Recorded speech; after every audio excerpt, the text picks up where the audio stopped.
Get ready, because today we're going deep on this thing that's just exploded online, Mel Robbins' let them theory. And from what you've told me, it sounds like you're really looking for some solid ways to deal with stress, especially in those tough relationships we all end up dealing with. Well, this theory says it's got the answers.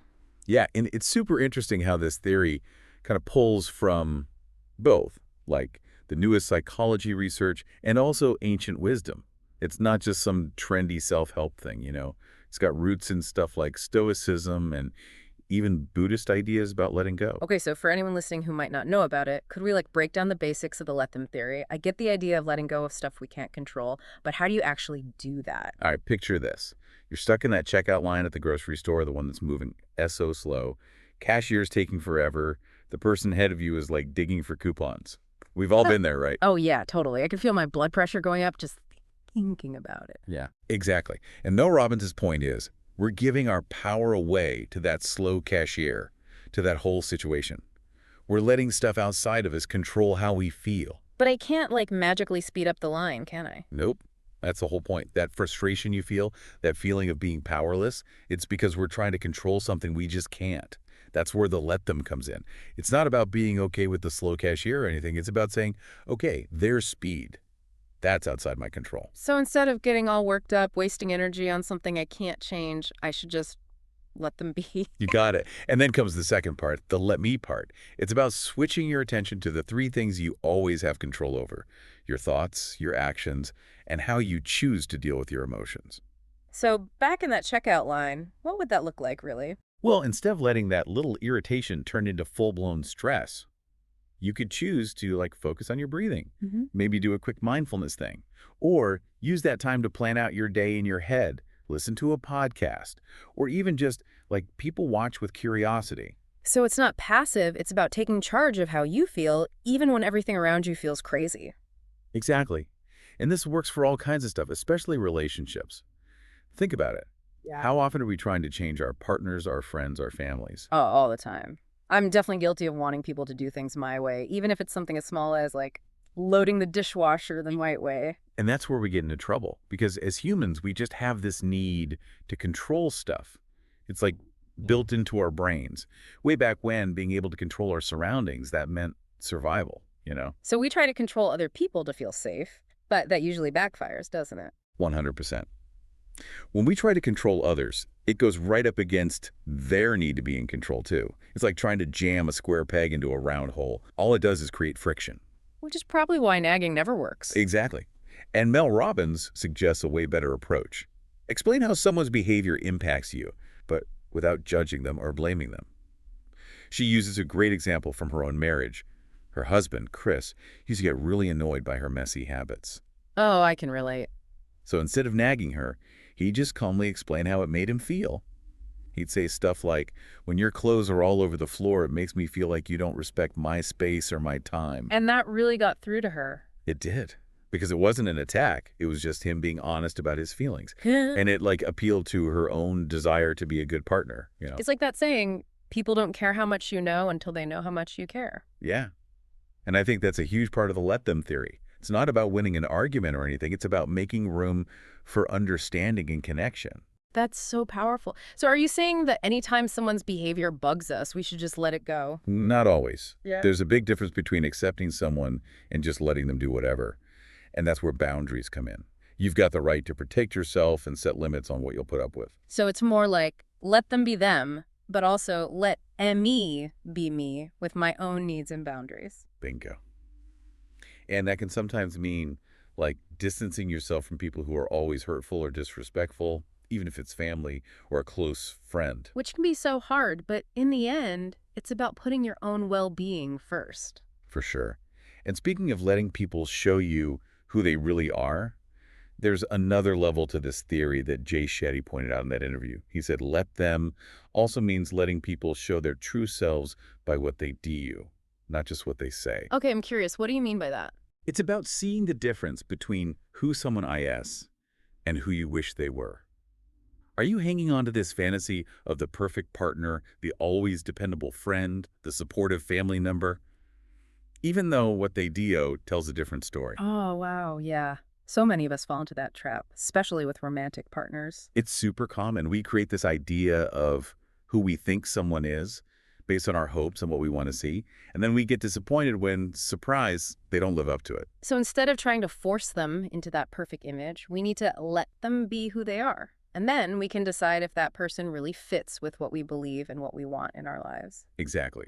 This goes for all kinds of relationships, not just romantic ones. We might have friends who are always flaky or gossipy, relatives who are super critical. And instead of hoping they'll change, we got to accept them as they are and then decide how much space we give them in our lives. Which is tough, but it all comes down to respecting yourself and what you deserve. This is already giving me so much to think about. And we've only just scratched the surface. There's so much more to unpack about how this let them idea can change our relationships, our careers, even how we see ourselves. I'm excited to keep going. Me too. I think whoever's listening to this is in for some big aha moments as we go deeper. You know, it's so weird how we try to help people we care about, like by giving them advice they didn't ask for or trying to fix their problems for them. Yeah, like we think we've got it all figured out, even though we haven't walked a mile in their shoes. Right. But what are you supposed to do instead? Just sit there and watch them struggle? It's not about being totally hands-off. It's more like, how can you be there for them without, like, taking on all their baggage? Remember what we were saying before? People change when they're ready to, and when they're actually able to. So you have to trust they can figure things out on their own, even if it takes longer than we want it to. Think of it this way. Someone's learning to ride a bike, right? You can hold on for a bit, but you got to let go eventually so they can find their balance. And sometimes they're going to wipe out. But that's how you learn. Exactly. By letting them fall, we're actually teaching them to be tougher, to rely on themselves. We're giving them the space to, like, build their own coping skills and become better problem solvers. It's crazy how much we put our own fears and hang-ups onto other people. Like, if we're scared of failing, we try to stop our loved ones from taking risks. Oh, totally. We might even, like, mess up their attempts without meaning to because we're not ready to deal with our own limitations. That makes me think of what Mel Robbins said about who's really working the hardest. It's not the straight-A student or the super athlete. It's the student who's barely passing, the person struggling with their weight, the one who keeps getting overlooked for promotions. Those are the people fighting a constant battle inside themselves. So when we pile on with judgment or pressure, we're just making it harder for them. Instead of saying, why aren't you trying harder? Or, see, I told you so. What if we asked, what's making this so tough for you right now? Or what would actually help you? That changes the whole vibe, doesn't it? It feels more like understanding and compassion instead of blame and shame. And that's what makes people feel safe enough to open up, to be vulnerable, to ask for help if they need it. Okay, let's switch gears a bit. Let's talk about how let them can help you deal with those difficult people we all have to deal with. Oh, you mean the drama queens, the gossips, the energy vampires, the ones who just suck the joy out of the room? Mel Robbins has this great way of describing it. The spider web. Imagine a web covered in dew, all sparkly in the sunlight. The difficult person is that tap, tap, tap that shakes all the dew off and messes up the piece. It's amazing how their energy can affect the whole group, Yeah. create tension, anxiety. And this is where let them becomes your superpower. Instead of getting caught up in their drama, you just see their behavior for what it is and choose not to play along. You're not saying it's okay. You're just recognizing that you can't control it. You're in control of your own reaction, though. It's like choosing not to get splashed by their negativity. Yeah, exactly. And Mel Robbins points out something else interesting. She says, we tend to shrink back around these difficult people, almost like we're kids again. So we might be too agreeable, avoid confrontation, or try to keep them happy so they don't blow up. And by doing that, we're basically giving them more control. We're letting them decide what the mood is going to be. Mel Robbins says the person who's actually the most powerful in any situation is the one who's calm, centered, and not letting other people's energy affect them. It's like that saying, be the calm in the storm. Totally. And I think that's especially important when you're dealing with difficult personalities. Because if you don't react to all the chaos, you see things more clearly and can make better decisions. But what if it's someone you can't avoid easily, like a family member or someone you work with? Then it's even more important to set boundaries and protect your own energy. You can't pour from an empty cup. And Mel Robbins says we often let the most difficult person have the biggest impact on everyone. It's like we're tiptoeing around them all the time, trying to guess their mood or avoid setting them off. And then we are the ones who end up feeling drained and exhausted. It's a no-win situation.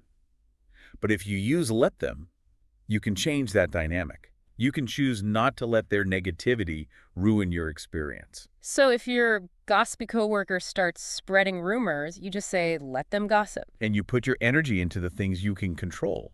Your own honesty, how hard you work, your relationships with people who actually matter. It's about choosing not to get dragged into the drama, the negativity, that energy-sucking black hole. It's about stepping away from all that and creating your own calm, positive space. This reminds me of something else Mel Robbins talks about, that graveyard of energy where we waste our time and effort on things we can't change. All those social media posts we write but never post, the hours we spend worrying about what someone might think, the endless replays of arguments in our heads. Ugh, it's exhausting even thinking about it. It really is. And it keeps us trapped in this cycle of reacting and feeling overwhelmed. But when we go with let them, we get that energy back and can use it for things that are good for us. Our passions, what we're meant to do, our relationships with people who bring joy and positivity into our lives. It's like we're finally free to grow without all the weeds of other people's negativity choking us out. What a great way to put it. It really shows how powerful this simple but profound idea can be. But how do we use let them when it comes to our own insecurities and self-doubt? Because let's face it, we're often our own worst critics. So true. And that's where the let me part is really important. Remember, we're in charge of our thoughts, our actions, and how we handle our emotions. So if we're struggling with self-doubt, we can let go of those negative thoughts and choose to focus on our strengths, our accomplishments, the things that make us unique and valuable. We can let ourselves feel the fear, the insecurity, the doubt, and then choose to keep moving forward anyway. Because being brave doesn't mean you're not afraid. It means doing it even though you are. Well said. And this applies to everything, from speaking up in meetings to going after something you're passionate about to setting healthy boundaries in your relationships. It's about realizing that we're worthy, capable, and deserve to be happy no matter what other people think or say. And that's a powerful message to take to heart. It really is.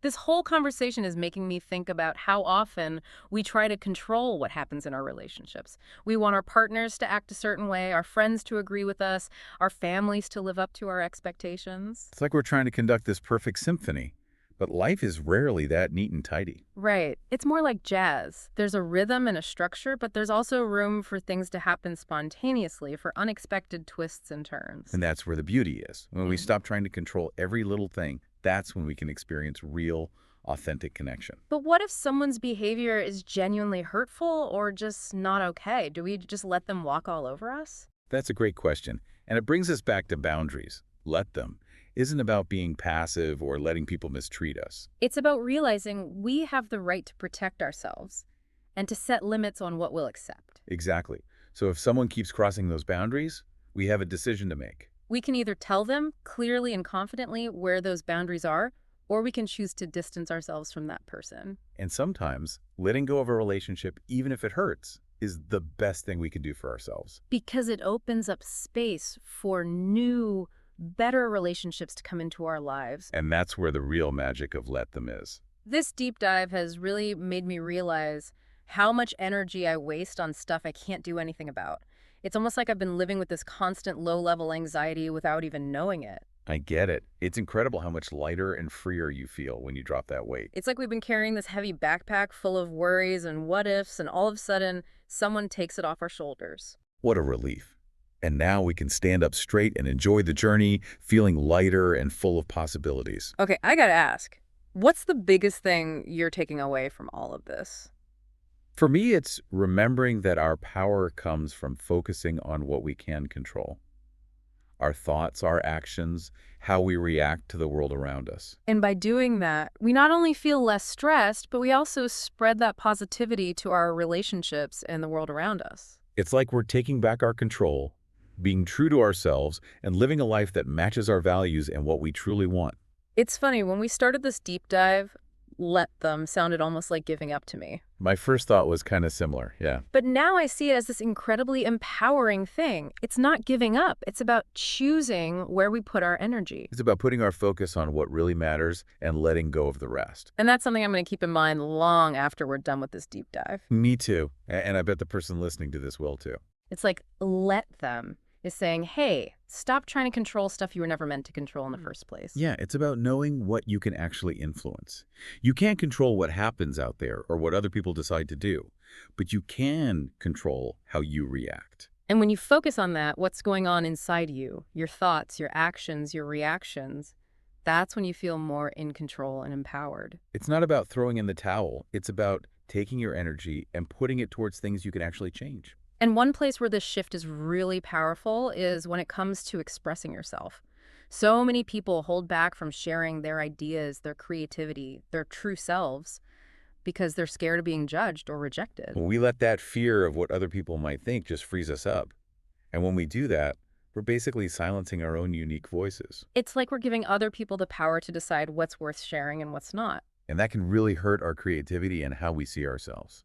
So how do we break free from that fear and start expressing ourselves authentically? Mel Robbins has a really simple but powerful answer. Let them think negative thoughts. It's almost like giving yourself permission to not be liked by everyone. Exactly. Because if you try to please everybody, you'll just end up exhausted and not true to yourself. And when you really get that you can't control what other people think, that's when you're free to express yourself more fully, more authentically. Think about all the amazing artists, writers, musicians, entrepreneurs, people who put themselves out there even though they knew they might get criticized or rejected. Imagine if they had let fear hold them back. The world would be a much less colorful and interesting place. Yeah. And that's what's so cool about Let Them. It gives you permission to reach your full potential, to let your light shine, to make your own special contribution to the world. Without being held back by worrying what others might think or say. And you never know. When you let them, you might inspire other people to do the same. It could start this ripple effect of authenticity and self-expression. Imagine everyone feeling like they could share their talents and gifts without being afraid of judgment. What a beautiful thought. Well, this wraps up our deep dive into Mel Robbins' Let Them theory. I don't know about you, but I'm feeling super energized and inspired. Me too. It's amazing how such a simple idea can make such a big difference. Before we go, I want to leave you with something to think about. What's one area of your life where you could use Let Them right now? Maybe it's a relationship that's stressing you out, or a fear that's holding you back, or a creative project you've been putting off. Whatever it is, try out this new way of thinking. See what happens. And remember, you don't have to get it perfect. Just start where you are, take one small step, and see where it leads you. Thanks for joining us on this awesome journey of discovery. We'll catch you next time on The Deep Dive.